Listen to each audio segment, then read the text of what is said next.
We are being productive today. As productive as one can be with cellular service. It's a little spotty. We're uploading videos here. We're eastbound on I-80, or US 30 here. And we've got 38 miles to go, so we're staying within that 40-mile range. We also did a little bit of laundry in Rollins. Mm-hmm. You said that was a little iffy. That laundromat was a little... Smell like green beans? Yeah, why did the washer smell like green beans? It was not my favorite laundromat I've ever been to. But yeah. Our clothes are clean. Yeah. So, take from that what you will. I like Rollins. I would hang out here. But I could see it getting pretty cold in the winter. Yeah. Especially with all the wind. Like, I don't think it gets super... Yeah. I actually, it's funny. Part of it is that we parked facing northbound. But we didn't have any issue with the wind last night. Not really. No, we went out for a walk around 8:45 just to get our steps in. And I've been editing. I'll go edit, and she'll go like get her steps in, and so she's getting more than I am. Go figure. But yeah, as soon as we go out, sure enough, there's some rain. So not enough to wash everything. Still, I don't know what it is, but we just cannot. I mean, it's just beautiful weather everywhere we go. I'm not complaining about it. Oh, I'm not complaining at all. Oh man, and we did see a wash bay back there. We're about to go off road again. Well, it wouldn't make any sense. Yeah. So yeah, we've got a national park that we're going to hit up in a few days, probably by this weekend. Probably. So today's Wednesday, actually. It's funny, I've been losing track a little bit unless I actually look at the calendar or whatever. I kind of lose track of which day it is. It's actually a nice problem, so to speak, to have, right? But, oh man. Anywho, yeah, the land out here, it's impressive.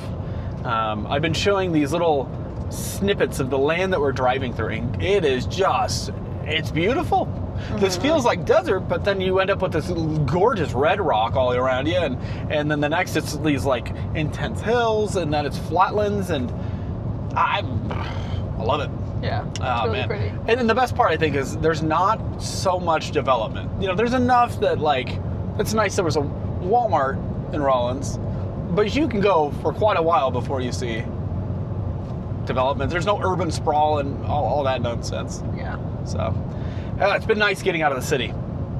And, yeah, I think we talked about that a few times, but yeah, it's just been nice. It looks like actually maybe there's a oil refinery there, but anyways, yeah, let's hit the road here. Well, we'll be done driving by 12:30. Yeah, we just got a nice little half-hour jaunt down the road to go to our next spot. Also, we've got some steak finally defrosted. It's a nice thing. I love that we can run our air fryer, and it's just inconsequential. Yeah. And part of it is this wonderful weather, but like. And our blender. Yeah. Oh man, you want to tell them? You want to tell them what's been going on with that blender? I've had this blender since I was in college. I've had this blender since 2012, probably 2013, maybe. So it's like 12, 13 years old. I love this blender. It does the job. It's a magic bullet. It's easy to clean. Like, I don't have to worry about like sticking my hand in a big thing and like whatever. Yeah. You have to like push the cup onto the top of it and like and then push sort of and like twist. Metal or a rubber business in there. There's like tabs that you slide underneath and it kind of locks it into place so it'll actually activate the motor. Somehow we got the cup underneath one of the tabs and then could barely get it out. And I was like, well, we can't use the blender if we can't push the tab down. So that was a whole thing. We figured that out. I like pried it out, yeah. Yeah, and then now we're kind of getting to the point where I think the blender's on its last leg because you like press and the motor will spin really hard. Like this motor sounds like and smells like it's working really hard. Yeah, it's a kind of a burning electrical smell. But it's like, it does the job for now. It's still spinning, so yeah. So I think maybe that will go on a Christmas list of maybe a new blender. Yeah, well, and we so rarely ever need anything, and we don't even bring things in that we want, because otherwise, we'd have a lot of things. So we have a good self-control with that, and there's very few things that we really want. We just bring the useful stuff in. That's one that might actually be useful. Yeah. Yeah, so Anywho, building that list up for folks, but yeah, they're not too expensive. No, That- I think it was like a $70 blender or something like that. Those and air fryers. I don't understand how air fryers are so cheap. It doesn't make sense. You can get them for $30, brand new. Yeah. Like a good size one. You know, and they go up to like $300. I think we've seen 200. Yeah, $300. The bougie ones do. Yeah, the one with the 2 doors. I was like, I'm not paying that for this. But anywho, so yeah, let's enjoy some of the scenery.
Just like that, we are home. The truck is not level, but the trailer is perfectly level. I did drop the front jack down. I can never remember that word. So that we have a little bit of stabilization. I don't think we're gonna put the stab jacks down in the back. We just don't need to. I don't know if we're gonna stay here 1 or 2 nights. Maybe 2. It's pretty nice. It's gorgeous. I mean, Yeah. look at this. We're still getting a little bit of solar, but you cannot beat these beautiful, I mean, this is a beautiful little forest here. I guess meadow, forest. I think it's more of a meadow. Now, I'll show you where we wanted to stay. So this is like a boat ramp area. There's this site. There's one over here. I didn't see another one, did you? No, no, just these 2, I think. Camping up to 5 days. Yeah, and there's even a little bathroom there if you want one, but these folks, There might be another site on that end, actually. I'll have to check that out. Yeah, these folks though, they've got the killer spot here. I mean, you just cannot beat this. They're towing with a van, which is, that's a nice setup there. But look at this. And is that a hawk right there? It looks like a hawk to me from the ground. Yeah, look at that. You cannot beat this. Oh my goodness. Wow, look at this. And so they call it a boat ramp, but that's not such. What a nice, some beautiful digs here. Not a very deep river, it doesn't look like. It's probably cold. They have a nice dog at the cruise light here. Got a nice big dog. Yeah, And lab, black lab. Sam and Colt said hi. And then they want to dip their toes, I know that.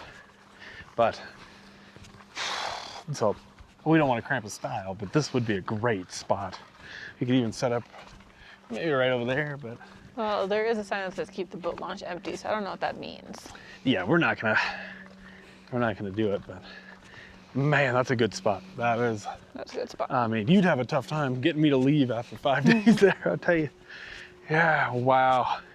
That's beautiful though. Clouds are rolling in.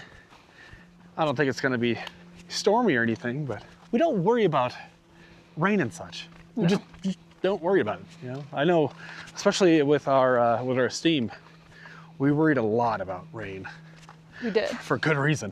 And even with our holiday rambler, there were a few times where I'm like, oh boy, you know, that's not how it should be. Oh, it's like we have our own little canoe or a cocoon, our little sanctuary. We're on a little boat, so we don't have to worry about it. Yeah. So over there, outside of this little beautiful meadow, whatever you call this, there's a farm here. There's one little ways down the road. And oh, there is a little site here. They're definitely suited well for vans and folks that can, you know, they're confident in their skills here because We got some maneuvering to do. yeah, you have a little, yeah. But I mean, realistically, by the time you get out to Wyoming, you're probably going to be pretty decent at backing up, I think. I'd like to think. Yeah. I mean, worst case, you just take it slow, right? Yeah, this is a nice spot. But I don't want to be behind the bathrooms. Not really. You know, for obvious reasons. Oh, sheesh.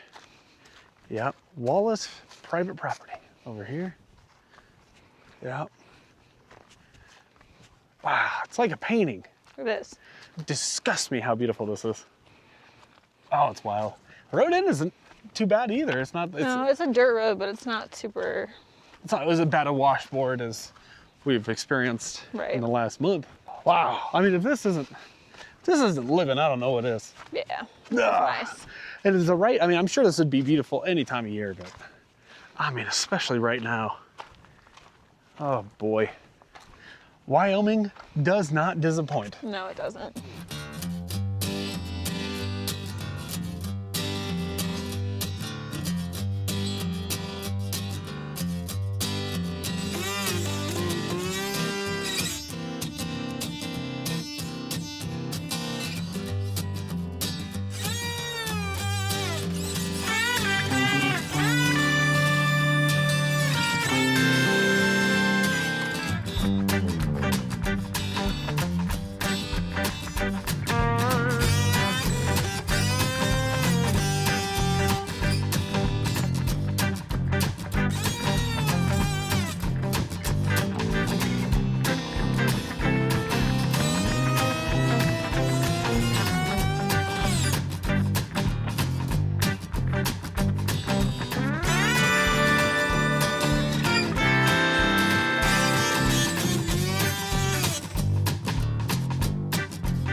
Make a little steak here, and then we got some potatoes in the air fryer. Very good. Steak and potatoes. I'll tell you, those are yellow potatoes. I really like yellow potatoes compared to any other potato. Well, I like the red ones, the yellow ones. The russet potatoes are fine. In the air fryer, just wonderful. Those little baby potatoes we were having, really good, way overpriced. But I also understand they're like harder to pick. Yellow potatoes, then red potatoes, then brown potatoes. Yeah, russets. It's a fun name. So, yeah, dinner was great. We were reading a little article, and there was an accompanied video. It was talking about Americans that live in RVs, and I think they were sort of taking a little bit of the bias and the judgment out, it seemed. They tried to do like a neutral report, but it was the way that they reported. See, they went to I think they went to one guy, he was like camping in a national forest land, and he lived in his rig, and he said, oh, it's because rent's too much, you know, okay? And he showed his rig, and I wonder if they only like took that snippet, you know, it's rent's too high and whatever. And I thought it was interesting. And then he's like, you could tell he's proud to show off his rig. Yeah. And he liked his little trailer, and he bought it for five grand or something. And he's like, yeah, I don't use the stove because I'm worried about gas leaks. And I thought it was interesting because it's not just about what they put in there, but what they didn't put in there, which makes what they did put in there, the gas leak fear, almost a little like, oh, this is a bad way to live. Fear mongering a little. It felt like it, didn't it? Yeah. Which it's funny because we're kind of exactly the opposite. We don't have a microwave to use. Yeah, he's like, I eat a lot of soups. We only use our cooktop. And you could do so much more in a microwave than just soup. Yeah, You could explore more options. I understand. Some people don't want to worry about propane. And it is, to me, it's like, you just have to, like, if you're worried about it, get a leak detector. Right. To me, that's, you know, but to each their own, though. To each their own. I understand. And then they went to another gal, and she was really proud of her. You could actually tell she was really proud. And she's like, yeah, I raised 4 kids, and I live like this so I want to be closer to my grandkids. Yeah, and I thought that was, she's retired and raised 4 kids with no child support, she said. And I think that was, I guess you could call that balance. I don't know about that necessarily, but like, we live like this very intentionally, you know? Yeah. And I can see why people would say, you know, it's a sad thing that people live in RV, but we love it. We do. And even if we had the option. Well, I guess you always have options, right? Yeah. But no, we choose it every single day, and I think it's a great way of living. We were just talking to another gal, real nice, and she goes, well, you know, we have tenants in our house right now, and then once they move out, we're gonna move into the house. Yeah. Totally fine, like nothing, you know? And she goes, this is a hard way to live, and to us, this is an easy way to live. It's not really a hard way to live, yeah. I don't think it's not just hard, it's easy. I think if you're used to living in a house, then there is an adjustment, period. What adjustments? Like I think like the moving, like if you move more frequently, then that's a little bit like... If you want to, and you don't want to stay in an RV park, sure, yeah. Like that takes a little getting used to, just like how to do it really like efficiently, and with like little headache. Once you get that down, it's easy. Downsizing your stuff can be hard for people. I guess it's just because I've always been a very, not minimalist necessarily, but like I've never had enough stuff that I'm like, I can't part with. I don't care about things. Yeah, well you kind of, I don't know. Like for me it was a little harder, like with my clothes especially, like. You did have a lot of clothes. Choosing what to keep and what to get rid of. Yeah. Yeah, we went through and I was pretty vicious. I went, hey, no. I was like, that's ugly. This doesn't flatter you. You haven't worn this for a long time. And you appreciated it, didn't you? Yeah. I mean, I think initially you were like, are you just being mean? And I'm like, no. Because I do the same thing to myself where I say, look, if it doesn't look good on me, somebody needs to tell me. Or if I don't use it and I just like it, tell me. It's one of Joel's greatest qualities, is being brutally honest. I can be brutally honest, but I try not to hurt anybody's feelings. But at the same time, I like people being brutally honest with me too. Even if I get a little butthurt sometimes, you know, it happens.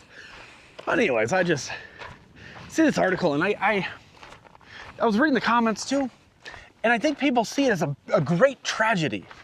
And it's just not. It's not a tragedy. It doesn't feel that way to us. You know, but the census went out and polled people. And they said that there's like 46% more people when they polled in 2023 full-time in their RV than in 2021. And that's hundreds of thousands. They go, there's almost 500,000 people now. No. There's way more than that. Well, then we were talking about like, they also are making it quote unquote harder for people to like go out and live this way, right? They're making it illegal in a lot of places, whatever. Yeah. And it's like, I feel like you shouldn't make it illegal. You should make it where people can't be horrible about it. Like, Blight is already illegal. Dumping is already, dump your tanks illegally is already illegal, right? Right. And it should be. And everybody agrees with that for the most part, right? Unless you're a goofball. But like places like where we're at tonight, where like you can camp here for 5 days for free, no problem. And then you move on, like, cool, no problem. Yeah. If I want to go pay for a campsite where I can stay for months and months on end, also cool. I don't want to do that. Yes. And I also think that, you know, there are different places in the country where, and some people are way more fearful than others, right? We just like, we're good. You know, for the most part, we're good. Yeah. However, you know, some people are like, oh, I would never tell somebody that we're full-timing, they could take it. I think that even having to have that fear, in some cases they are correct. Like, you can't tell people you're full-timing or that's against the law. If you're just parking, and I think that crap needs to go. I think that's... It's the same thing as like in the Florida Keys, and they're like, you have camping paraphernalia paraphernalia. I'm like, okay, define that. We literally just had a truck camper slid into the back of our truck. And like our ladder was down, so you could get into the trailer. Because we were in there making breakfast. Right. Yeah. And by the way, we had not stayed in that spot. We just pulled off to make breakfast and take a call. Anyways, these things, it's like that crap needs to go away. That's the antithesis of liberty, in my opinion. But... you know, they were reporting on nearly 40% of all the people they polled had children in their rigs. Yeah. And what a wonderful way to live, in my opinion. And just like living in a house, you know, because whether you live in a house or you live in an RV or you live in an apartment or you live in a box, you will never escape yourself, right? Right. It's not necessarily about the box that you live in, so to speak. But I don't know, I think that like it could be such a wonderful way for kids to live, and people have lived in less, and then people forget that, right? We forget that we didn't always have these massive cities, and we didn't always have these McMansions, and even such a nice thing as a mobile home. You know, not everybody grew up with like, everybody has their own room, or you know, a huge backyard and this and that. And I don't know, I think tribes used to be nomadic. I don't think that exists much, at least in America. That doesn't exist, you know, in the North American continent. Who's nomadic anymore, really? Except for our kind of people. Right. Right? Well, I and mean, like, look at all the cool places we get to go and we get to see. Like, wonderful. our backyard is anywhere.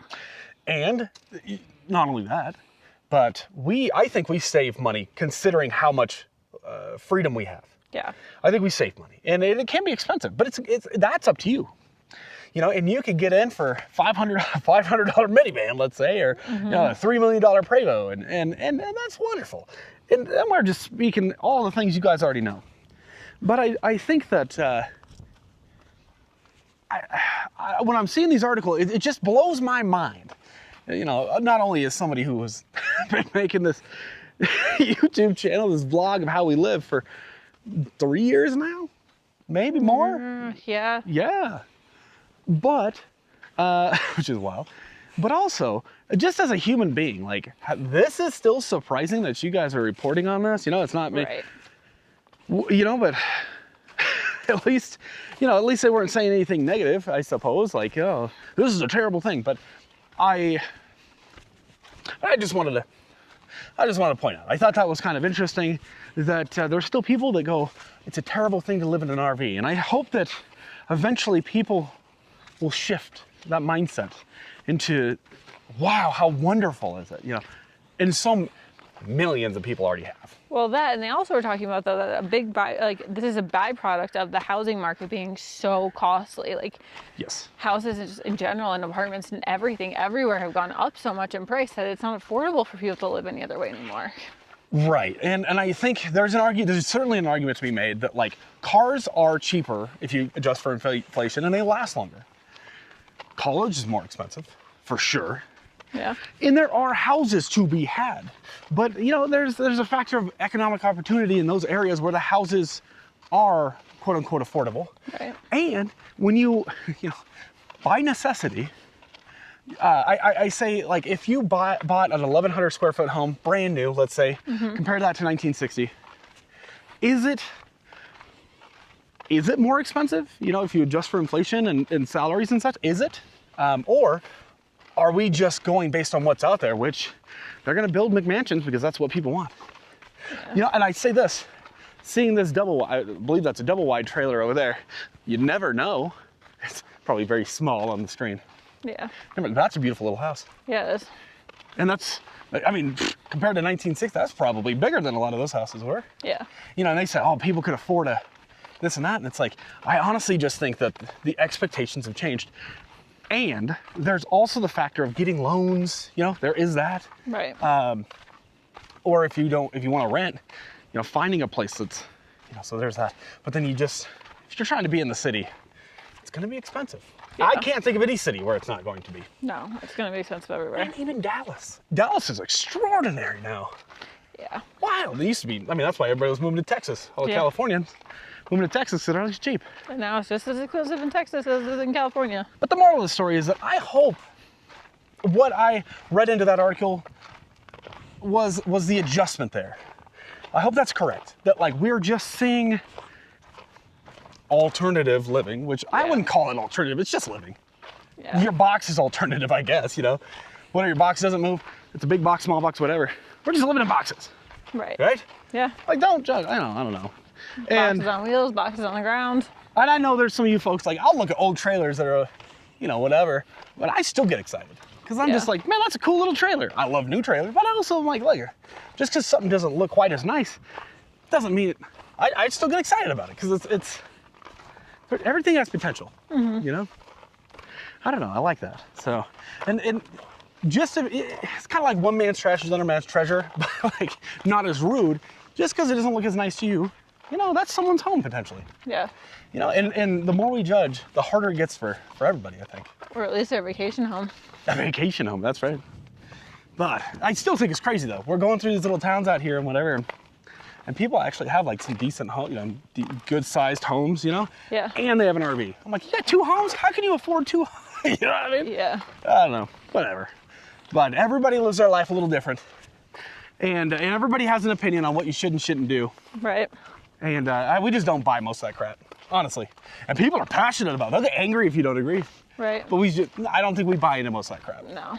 But all in all, I mean, get out there, enjoy your liberties, love your freedoms, you know, live however you want. Practice a little non-judgment, maybe. I'll work on that. I think I mentioned that about every day. Radical acceptance and non-judgment. Yeah. You know, and I don't know. I just love the way that we live, and I know there's plenty of you that watch that are the same way, or at least we're on the same page, right? Yep. Thanks for watching, and we'll see you in the next video. Bye, guys. Bye.